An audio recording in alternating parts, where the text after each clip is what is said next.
Is Bitcoin dead, everybody? Who knows? But apparently it dove by 25%, which is quite a lot considering it was like worth $25,000 per coin. Um, I mean, Danny Boy DeGreat, his name is literally Stenny. I mean, it's like naming a kid Jeeves, okay? Time to buy. Yeah. Uh, Bitcoin developer named Laszlo Henyex bought what may have been the most expensive meal in human history when he paid someone 10,000 bitcoins to pick up and deliver him 2 pizzas from Papa John's.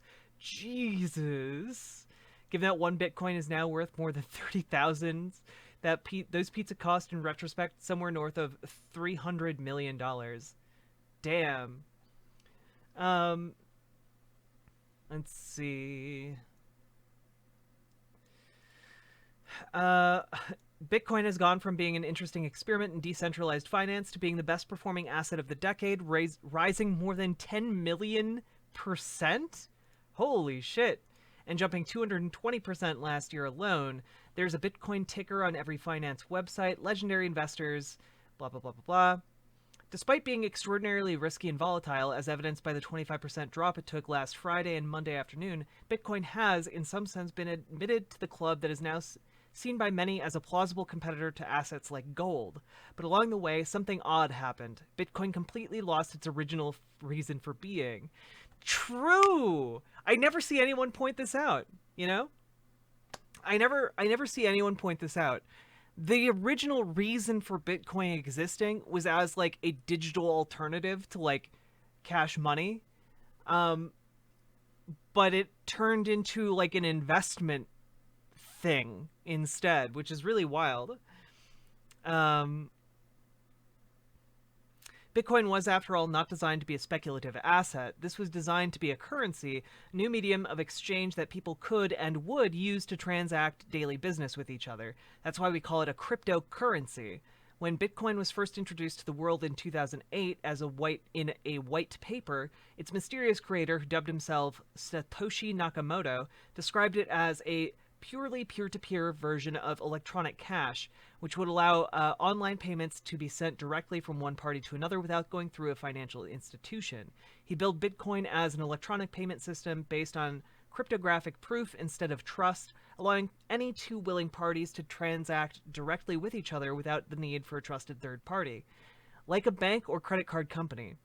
And that's exactly what Henyex was doing that day in 2010, sending an electronic payment directly from himself to another person without any third party being involved.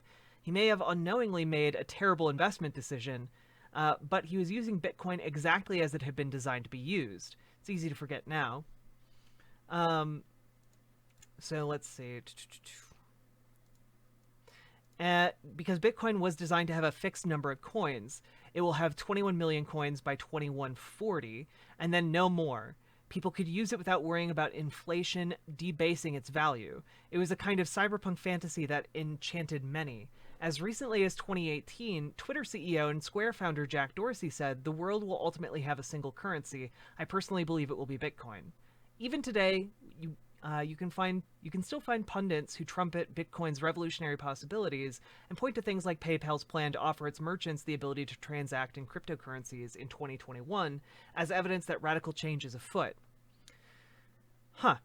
And yet the reality is that Bitcoin has never really functioned as a currency. Almost from the beginning, only a small percentage of Bitcoin transactions have been for actual goods and services.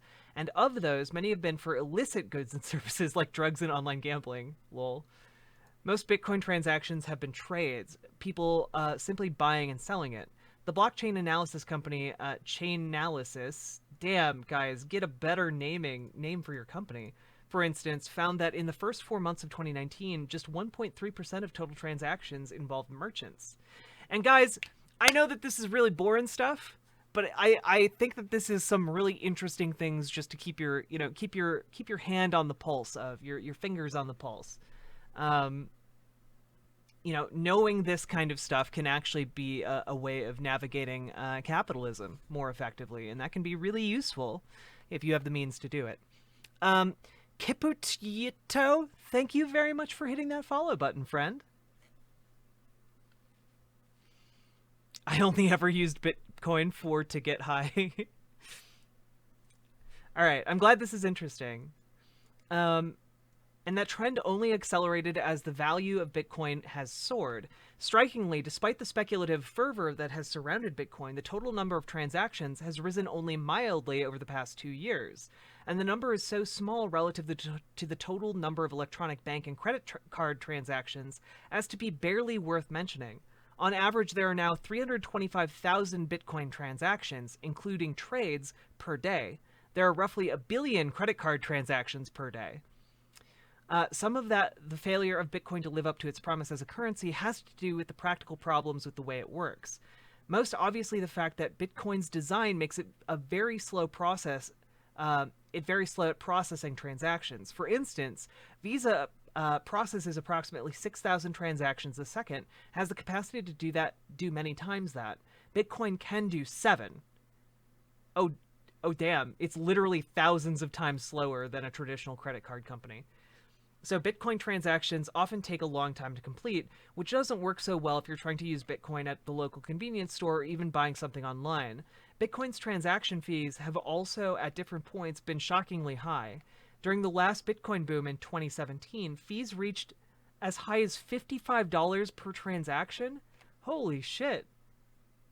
And while they've come down sharply since then, as recently as last May, it cost more than $6 to buy something with Bitcoin. It costs you money to use it. That's wild. Credit unions, baby. True.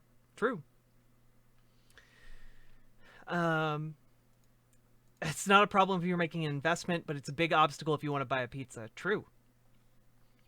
The more fundamental problem for Bitcoin as a currency, though, has to do with the very things that people like about it. Namely, the supply of Bitcoin is controlled and limited.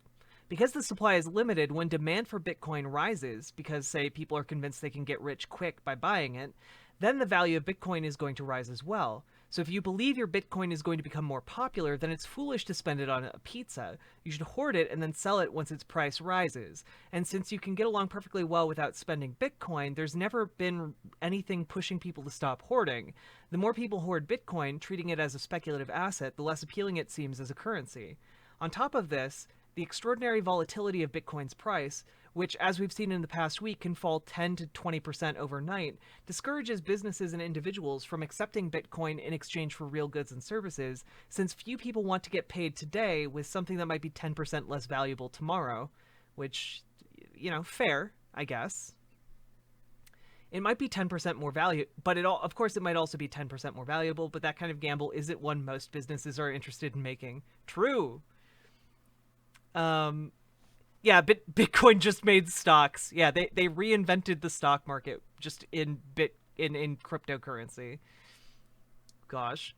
Bitcoin's transformation from putative currency to speculative asset, in other words, was effectively built into the system from the start, which is really interesting when you're talking about like a system that was designed to be a currency. You would think that this would be a very basic thing that they would have had to contend with when initially designing a currency, like a cryptocurrency,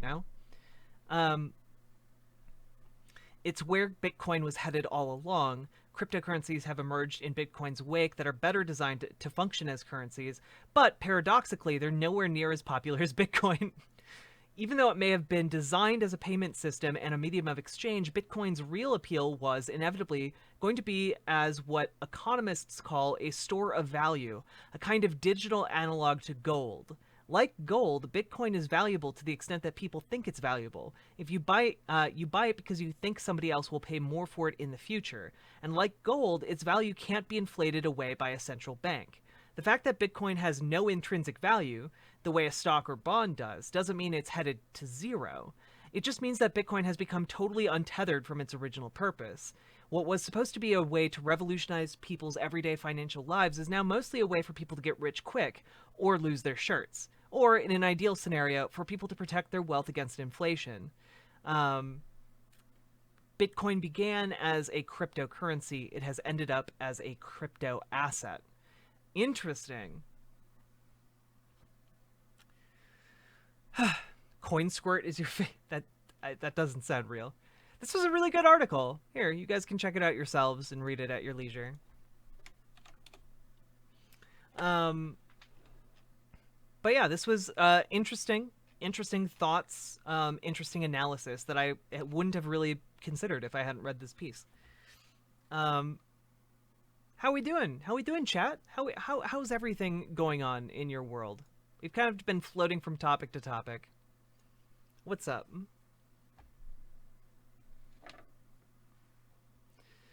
It's easier to attach a valuation to a stock because it's connected to a business which has quantifiable cash flow.